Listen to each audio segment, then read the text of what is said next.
दोस्तों वैसे तो आप लोगों ने बहुत सारे एग्जाम्स दिए होंगे 10वीं के 12वीं के ग्रेजुएशन के या बहुत सारे वैसे भी एग्जाम्स आपने दिए होंगे। आप लोगों को आपका रिजल्ट तो ऑनलाइन मिल जाता है, लेकिन क्या आपको पता है जिस तरीके से पहले अगर आप किसी भी कोर्स में फेल हो जाते थे तो आप लोगों को अपनी फेल की भी मार्कशीट मिला करती थी। लेकिन एनआईओएस में अब एक नया रूल आ गया है जिसके तहत 10वीं और 12वीं का बच्चा जो फेल हुआ है उसको मार्कशीट मिलेगी या नहीं मिलेगी। दोस्तों बहुत सारे बच्चों के हमारे पास अभी कमेंट आ रहे हैं क्योंकि इनके रिजल्ट आ चुके थे, बच्चे पास हुए हैं, कुछ बच्चे फेल हुए हैं, कुछ बच्चों ने सिर्फ 4 ही सब्जेक्ट के पेपर दिए थे। तो उन लोगों का रिजल्ट तो उनको ऑनलाइन मिल गया है।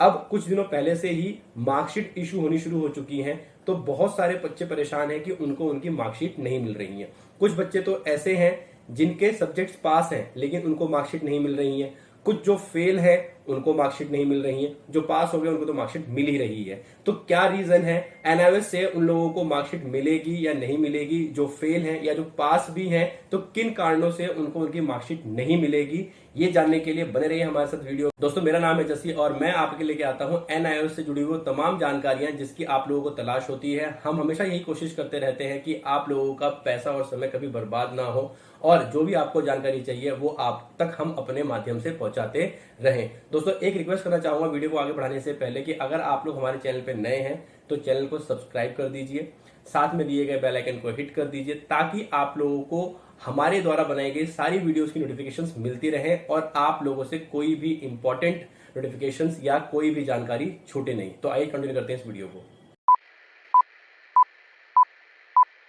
दोस्तों बहुत सारे एनआईएएस स्टूडेंट्स को उनकी मार्कशीट नहीं मिल रही है। 10वीं और 12वीं के जितने भी स्टूडेंट्स थे जो पास हो गए हैं, यानी जिनके 5 सब्जेक्ट पास हैं, मार्कशीट सिर्फ और सिर्फ उन्हीं को ही मिलेगी। जिन भी बच्चों के 1 सब्जेक्ट फेल हैं, 2 सब्जेक्ट फेल हैं, यानी 5 में से मिनिमम पास होने के लिए आपके पास 5 सब्जेक्ट होने चाहिए। बेशक आपने 6 या 7 सब्जेक्ट ले रखे थे, जैसे मैंने आपको बताया मिनिमम 5 सब्जेक्ट होने चाहिए। अगर आप एक्स्ट्रा कोई सब्जेक्ट लेना चाहते हो तो आपके पास 2 ऑप्शन होते हैं कि आप या तो 1 एक्स्ट्रा ले सकते हो या आप 2 एक्स्ट्रा ले सकते हो, यानी मैक्सिमम आपके पास जो टोटल सब्जेक्ट होंगे वो 7 होते हैं। तो 7 में से कोई भी आपके 5 पास करने हैं आपको, या अगर आपने 5 ही सब्जेक्ट लिए हैं तो आपके वो पांचों पास होने चाहिए। जब तक आपके वो 5 पास नहीं होंगे आप लोगों को मार्कशीट इशू नहीं होगी। पहले क्या होता था एनआईओएस में, अगर आप फेल हो, आप 1 सब्जेक्ट में फेल हो, 2 में फेल हो या सभी में फेल हो तो भी आपको आपकी मार्कशीट मिल जाया करती थी। लेकिन अब पेपर बचाने के लिए, जैसा कि आप सब लोगों को बताया जाता है कि आप लोग अपना पेपर बचाओ, ज्यादा यूज मत करो, ऑनलाइन चीजों को ज्यादा इस्तेमाल करो, उसी वजह से ही डिजी लॉकर का यूज आना शुरू हो गया था। आप अपना प्रिंट आउट ले सकते हो उस चीज का अगर कहीं आपको यूज करना है तो डिजी लॉकर से।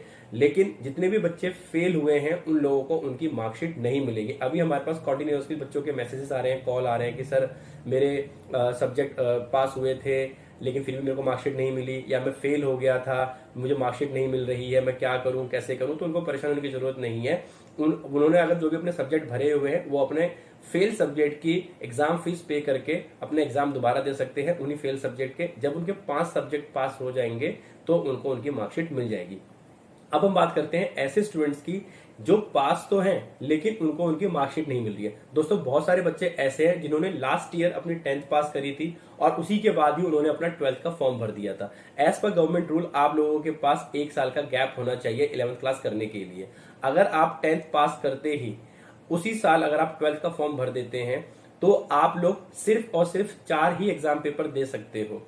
ध्यान रखिए, भरे तो आपके सब्जेक्ट उतने ही जाएंगे जितने आपको रिक्वायर्ड हैं। जैसे आप मिनिमम 5 भर सकते हो, मैक्सिमम 7 भर सकते हो, लेकिन जब आपका एग्जाम होंगे तो आपको किसी 4 सब्जेक्ट के ही पेपर देने हैं। तो बहुत सारे बच्चे ऐसे हैं जिन लोगों ने ऐसा किया था और उन्होंने अपने 4 सब्जेक्ट के ही पेपर दिए, अब वो चारों में पास हो गए हैं। लेकिन जो उनका रिजल्ट आता है उसके नीचे पास या फेल लिखा हुआ नहीं आता, सिर्फ सब्जेक्ट के आगे पास लिखा हुआ आ रहा है और नीचे रिजल्ट जो आ रहा है उसमें 4 क्रॉस बने हुए आ रहे हैं, तो उनको भी मार्कशीट नहीं मिलेगी। दोस्तों जब तक आप लोगों के टोटल 5 सब्जेक्ट पास नहीं हो जाते आप लोगों को मार्कशीट नहीं मिलेगी। इसके लिए आपको किसी से लड़ने झगड़ने की कोई जरूरत नहीं है। तो ध्यान रखिए, आप लोगों के पास 5 सब्जेक्ट पास करने के बाद ही मार्कशीट आएगी, अदरवाइज नहीं आएगी। इसके साथ साथ मार्कशीट के साथ आपको एक माइग्रेशन दिया जाएगा और वो माइग्रेशन कम आपका ट्रांसफर सर्टिफिकेट हो गया है। अब पहले सिंगल माइग्रेशन आता था, अब आपका माइग्रेशन कम ट्रांसफर सर्टिफिकेट हो गया है, वो यानी जिसको आप टीसी कह सकते हो, ये आने लग गया है। प्रोविजनल अब नहीं दिया जाएगा, तो आप लोगों को सिर्फ 2 ही पेपर मिलेंगे अब आप लोगों को, एक आपकी मार्कशीट मिलेगी और एक आप लोगों को अपना माइग्रेशन यूज किया जाएगा। माइग्रेशन आपका इस्तेमाल किया जाता है जब आप किसी दूसरे स्टेट में जाकर रेगुलर कोई कोर्स करते हो, तो आपका ओरिजिनल माइग्रेशन जो है वहां पर सबमिट हो जाएगा और फिर जब आपका कोर्स वहां कंप्लीट हो जाएगा तो आप लोगों को वहां से ओरिजिनल दूसरा माइग्रेशन दिया जाएगा उस कोर्स के बिहाफ पर। दोस्तों, इसके अलावा अगर अभी भी कोई भी डाउट आप लोगों के दिमाग में हो तो आप लोग हमें बिना किसी डाउट के कमेंट सेक्शन में पूछ सकते हैं। हम पूरी कोशिश करेंगे कि आप लोगों के सभी डाउट्स क्लियर करें। वीडियो में बने रहने के लिए बहुत बहुत धन्यवाद दोस्तों। एक बार फिर से मैं आप लोगों से रिक्वेस्ट करूंगा कि चैनल को सब्सक्राइब कर दीजिए, वीडियो को लाइक कर दीजिए और जितना हो सके इसको शेयर जरूर करें। धन्यवाद दोस्तों।